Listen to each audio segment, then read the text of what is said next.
सरकार को झूठ बोलने की आदत पड़ गई। जो फैक्ट्स हैं वो फैक्ट्स को छुपाने की कोशिश कर रही है। तो प्रश्न हमने एक ही बात के लिए पूछा था कि जो क्रशर आपने 112 क्रशर बंद किए और बंद करने के बाद तुरंत कुछ दिनों के बाद जो बात कही गई कि भाई उसमें से कितने 90 क्रशर जो है ठीक पाए गए।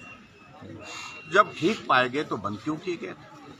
फिर इसके बाद पूछा गया कि भी नुकसान जो आपने जो क्रशर बंद किए उसके कारण नुकसान हुआ। बोलते नुकसान कोई नहीं।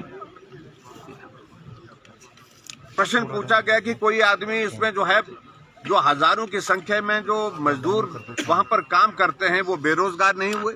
बोलते नहीं हुए। बोलते हिमाचल के तो रहने वाले नहीं थे, तो बाहर के रहने वाले थे। और मैं ये कहना चाहता हूं क्रशर में अधिकांश लोग काम करने वाले हिमाचल के हैं।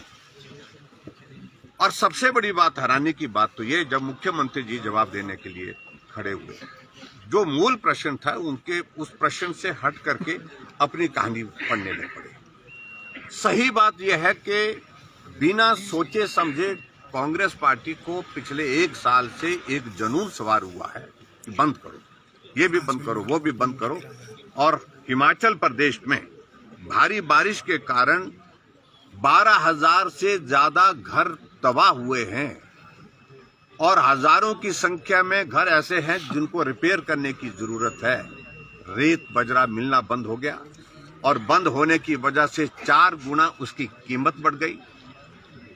वर्किंग सीजन जो जितना भी था डेवलपमेंटल एक्टिविटीज का, चाहे वो सड़कों के पक्का करने की बात है, चाहे वो दूसरे चीजें जो डेवलपमेंट की जो हमारी कंस्ट्रक्शन एक्टिविटी चलती है, सारी की सारी स्टैंड स्टिल हो गई हिमाचल प्रदेश में। और अब सर्दी के मौसम में स्वाभाविक रूप से जो ठंडे इलाके वहां पर काम करना संभव नहीं हो पाता है। पूरा वर्किंग सीजन भी बर्बाद किया।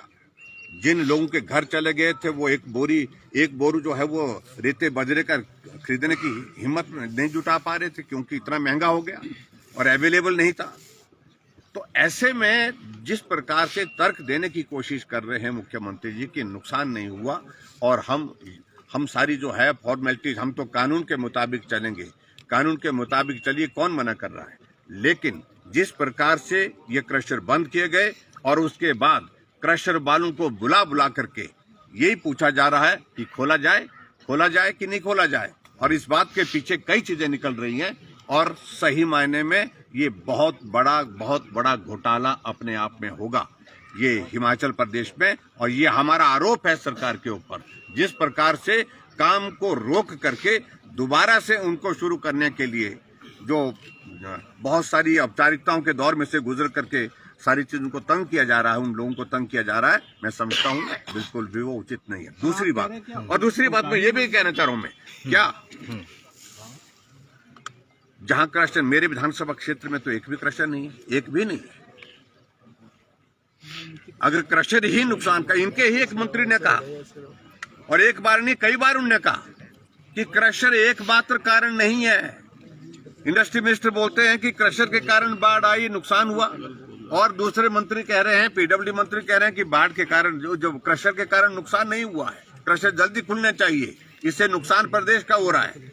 आपस में आप अंदाजा लगाइए कि हालत क्या बन गई है प्रदेश सरकार की। एक मंत्री कुछ बोल रहा है, दूसरा मंत्री कुछ बोल रहा है। और यहाँ पर जिक्र किया गया कि वहाँ के जो विधायक हैं, क्या नाम, जो सीपीएस हैं, उन्होंने कहीं जिक्र किया कि अगर ये जो है वो ये माइनिंग नहीं हुई होती, इलीगल बोला या क्या बोला शब्द मेरे पास नहीं है, लेकिन उन्होंने कहा अगर नहीं होते तो सारा का सारा नालागढ़ बह गया था बोलते हैं। अब ये तमाशा ही बन गया है, ये तमाशा बन गया है हिमाचल प्रदेश में कांग्रेस पार्टी की सरकार का वर्तमान में।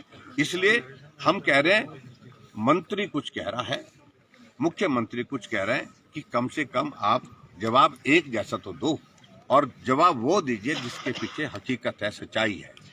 इसलिए आज जब हमने प्रश्न का उत्तर संतोषजनक नहीं मिला, जो विपिन परमार जी ने प्रश्न किया था, जब उनको पूछने के लिए दोबारा सप्लीमेंट्री अलाउ नहीं की गई और इस कारण से हमने वॉकआउट किया। सरकार तो ये भी कह रही है कि पूर्व में जो आपकी सरकार थी उनके समय में लगातार जो है वो आपने अनदेखी की है, अवैध जो खनन हो रहा है वो उसका बड़ा कारण है। नहीं, देखिए एक बात मान करके चलिए, मुख्यमंत्री को तो आदत है कुछ भी कहने की।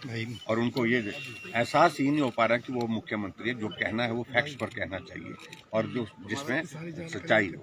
और जानकारी उनके पास है या नहीं है मुझे नहीं मालूम, जानकारी होनी चाहिए, लेकिन कुछ भी कहने की आदत है, इसलिए मैं उस पर टिप्पणी नहीं करना चाहता। Thank you.